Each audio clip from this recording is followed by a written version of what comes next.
Hello everyone, I am Aaron Kyle Arlanya, first year criminology student, 1 Bravo. My PSA is all about reduction of air pollution. Air pollution is the contamination of indoor and outdoor environment by any chemical, physical or biological agent that modifies the natural characteristic of the atmosphere.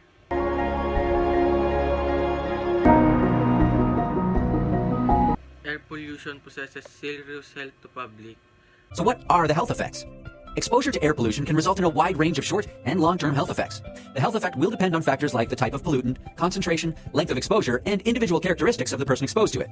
It can range from minor symptoms like irritation of the eyes, nose, and throat to more severe conditions like heart and lung disease or cancer. Reduce your carbon footprint by using eco-friendly transportation, support clean energy initiative, and plant more trees to improve air quality too. Together, we can create healthier environment for future generations.